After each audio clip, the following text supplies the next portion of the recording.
Hi friends, आज हम करने वाले हैं चैप्टर वो है ग्रेविटेशन। अब अगर हम बात करें कि ग्रेविटेशन है क्या। ग्रेविटेशन एक टाइप ऑफ फोर्स है जो कि एक बॉडी को दूसरे बॉडी के पास अट्रैक्ट करता है और जिसकी वजह से दोनों बॉडीज एक दूसरे से अट्रैक्टेड रहती हैं एंड वो अपने पोजीशंस पे फिक्स रहती हैं। अब ये ग्रेविटेशन का मेनली यूज है कहाँ पर। हम अगर बात करें हमारे यूनिवर्स की, तो हमारे यूनिवर्स में सन है, हमारा सोलर प्लैनेट्स हैं। तो सोलर सिस्टम जो हमारा है वो पूरा का पूरा सोलर सिस्टम जो है वो भी ग्रेविटेशन के ऊपर टिका हुआ है।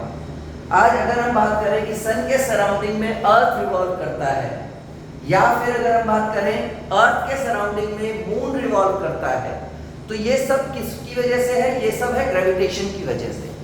कि जहां पर दो बॉडीज एक दूसरे के ऊपर फोर्स लगाती हैं एंड वो दोनों एक दूसरे को अट्रैक्ट भी करती हैं और जिसकी वजह से वो एक ही ऑर्बिट में मूव करते रहते हैं। तो ग्रेविटेशन की अगर हम बात करें तो ग्रेविटेशन जो है वो लगा हमारा दो बॉडीज के बीच में। मान के चल लीजिए आपकी दो बॉडीज है, एक का मास है m1 और दूसरे का मास है m2। दो बॉडीज, एक का मास m1 दूसरे का मास m2, एंड इन दोनों बॉडी के बीच में जो डिफरेंस है या इन दोनों बॉडी के बीच का जो डिस्टेंस है वो हम मान के चल लेते हैं d। d is the distance between the two bodies. तो अगर इसमें फोर्स ऑफ अट्रैक्शन की अगर हम बात करेंगे तो फोर्स ऑफ अट्रैक्शन जो है the force which is directly proportional to masses of the body. जो मेरी दो बॉडीज हैं जिन दोनों के बीच में फोर्स ऑफ अट्रैक्शन लग रहा है, इन दोनों के डायरेक्टली प्रोपोर्शनल होता है फोर्स। मींस जितना मेरा मास इंक्रीज होगा उतना ही मेरा फोर्स ऑफ अट्रैक्शन भी इंक्रीज होगा। सेकंड आता है कि force is inversely proportional to distance square. It means कि जो दो बॉडीज है मेरी, उन दोनों बॉडी के बीच में जो डिस्टेंस है वो जितना कम होगा उतना ही मेरा फोर्स ऑफ अट्रैक्शन ज्यादा होगा, वो जितना ज्यादा होगा उतना ही मेरा फोर्स ऑफ अट्रैक्शन कम होगा। जस्ट एग्जांपल हम अगर लेते हैं कि हमारे पास दो मैग्नेट्स हैं। अब दोनों मैग्नेट्स को अगर मैं एक डिस्टेंस पे रखा हूं जहां पर कि वो बड़ी जल्दी एक दूसरे को अट्रैक्ट कर ले रहे हैं, सिमिलरली अगर मैं उनका डिस्टेंस इंक्रीज कर दूंगा तो वहां पर क्या होगा कि उनका पावर ऑफ अट्रैक्शन कम हो जाएगा, उनका फोर्स ऑफ अट्रैक्शन कम हो जाएगा। इन अदर वेज अगर मैं बात करूं तो अगर मेरे वो दोनों जो मैग्नेट्स है उनका अगर मैं मास इंक्रीज कर दूं, मतलब कि वो दोनों मैग्नेट जो छोटे साइज के थे उन दोनों को मैंने बड़े साइज के मैग्नेट रख दिया, तो वहां पर उनका फोर्स ऑफ अट्रैक्शन और ज्यादा बढ़ जाएगा। तो वही मैंने बताया कि फोर्स ऑफ अट्रैक्शन जो है वो मासेस के डायरेक्टली प्रोपोर्शनल होता है एंड डिस्टेंस स्क्वायर के इनवर्सली प्रोपोर्शनल होता है। तो जब भी अगर अब मैं बात करूं तो force is proportional to mass of the bodies upon distance square. अब जब भी हम ये प्रोपोर्शनल को हटा के इक्वल टू लगाते हैं, तो प्रोपोर्शनल को मैंने हटाया और मैंने इक्वल टू लगाया, तो इन दैट केस क्या हो जाएगा हमारा? That is equal to m1 m2 upon d square. But मैंने प्रोपोर्शनल हटाया और मैंने इक्वल टू लगाया, तो प्रोपोर्शनल हटा के जब मैंने इक्वल टू लगाया तो यहाँ पर प्रोपोर्शनल कांस्टेंट लगेगा and that proportional constant is capital G which is known as universal gravitation constant. कि पूरे यूनिवर्स में जो मेरा ग्रेविटेशन कांस्टेंट है दैट इज कैपिटल G। जितना कि मेरे पूरे यूनिवर्स में जो मेरा ग्रेविटेशन पुल लगता है वो है कैपिटल G। अब इसकी वैल्यू कितनी होती है? कैपिटल G की जो मेरी वैल्यू है that is 6.67 into 10 to the power -11 newton metre square पर केजी स्क्वायर। ये है मेरा कैपिटल G की वैल्यू, दैट इज यूनिवर्सल कांस्टेंट की वैल्यू। Universal gravitation constant is 6.67 into 10 to the power -11 newton metre square पर केजी स्क्वायर। अब हम नॉर्मली सोचते हैं यार कि यूनिवर्सल ग्रेविटेशन की जरूरत कहाँ है? तो मैं आपको बता दूं फ्रेंड्स कि यूनिवर्सल ग्रेविटेशन की जरूरत हर जगह है।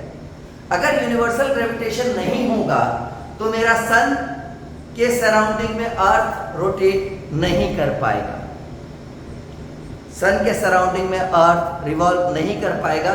सिमिलरली जो हम आज की डेट में हम खड़े हैं अर्थ क्रस्ट के ऊपर, हम कहां पर हैं? अर्थ क्रस्ट पे। वो भी किसकी वजह से है? That is also because of the universal gravitation constant only. Third thing कि जो अगर हम बात करते हैं कि सारे प्लैनेट्स सोलर सिस्टम मेरा बन गया, सारे प्लैनेट एक ऑर्बिट में घूम रहे हैं, सबका अपना अपना ऑर्बिट है, तो that orbit is because of this gravitational constant only. क्योंकि यहाँ पर अर्थ तीसरे नंबर पे आता है, सबसे पहले नंबर पे मरकरी आता है। रीजन क्या है? क्योंकि मरकरी का साइज छोटा है एज कंपेयर टू अर्थ। सबसे पीछे चला जाता है मेरा नेपच्यून, मेरा प्लूटो तो चलो आउट है। मेरा नेपच्यून की अगर बात करता हूँ तो क्योंकि उनका साइज बड़ा है। सिमिलरली तीसरी चीज जो क्या होती है वो होती है आपकी, एक और इंपॉर्टेंस है इसका, जो टाइड्स आती है। वो टाइड्स किसकी वजह से आती है? वो टाइड्स की जो आती है that is also because of universal gravitation constant only. चलिए, तो ये तो हो गया आपका यूनिवर्सल ग्रेविटेशन कांस्टेंट। अब अभी तक जो हम पढ़ते हुए आए हैं वो हम पढ़ते हुए आए हैं small g. Small g is what? Gravity. तो ग्रेविटी क्या है? हर प्लेनेट, जो भी मेरे प्लैनेट्स हैं, हर प्लैनेट की ग्रेविटी अपनी अलग अलग होती है। अब जैसे अर्थ की अगर मैं बात करूं तो हमारे अर्थ की जो ग्रेविटी होती है वो अर्थ की ग्रेविटी होती है 9.8 मीटर पर सेकेंड स्क्वायर। बेसिकली जो हमने पढ़ा है दैट इज 9.8 मीटर पर सेकेंड स्क्वायर। अब वो चीज हमारी निकलती कैसे है कि भाई अर्थ की ग्रेविटी मेरी 9.8 है, चलिए मून की ग्रेविटी क्या होगी? तो वो निकालने का जो तरीका है कि हर प्लैनेट की ग्रेविटी हम कैसे निकाल सकते हैं वो मैं आपको अभी बताने वाला हूं। अब हम बात करते हैं, अभी जो हमने पढ़ा F is equal to capital G m1 m2 upon d square. It means masses of the two body upon distance between the two bodies के स्क्वायर के बराबर है। अब मैं कहता हूं कि एक अर्थ प्लैनेट के ऊपर एक आदमी है जिसका की मास है m। तो m मास है इसका, force of attraction is equal to g। अब मास m है इस आदमी का। दूसरा मेरा अर्थ जिसका मास है me। तो mass of the earth, mass of the second body is me। उसके बाद अगर मैं बात करूं तो distance between the earth and the person या and the object is what? It is the radius of the earth. तो डिस्टेंस का मतलब आ गया यहां पर रेडियस ऑफ अर्थ का स्क्वायर। सो अब यहां पर अगर मैं बात करूं फोर्स, किसके ऊपर फोर्स लग रहा है?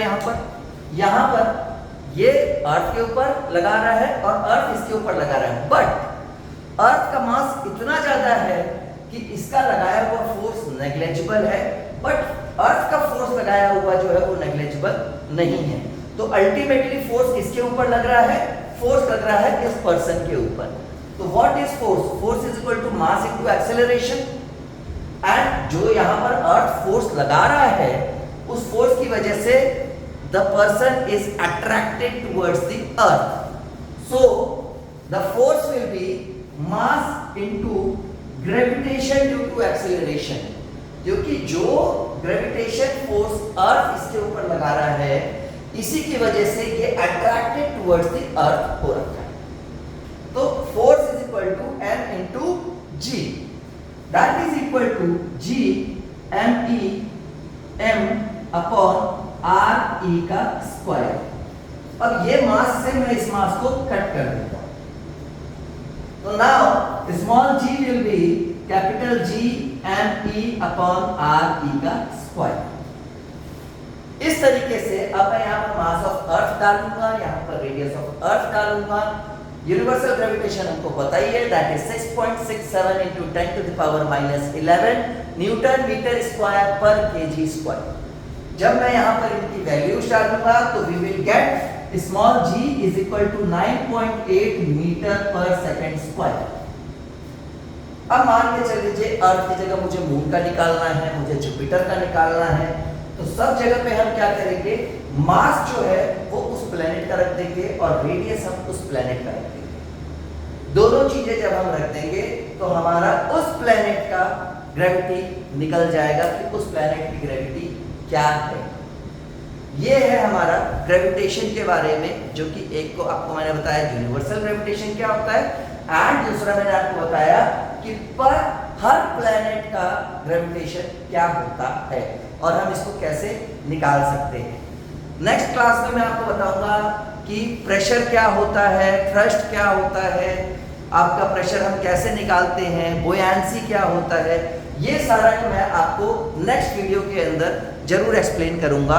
Thank you very much and please like and subscribe my channel if possible. Thank you.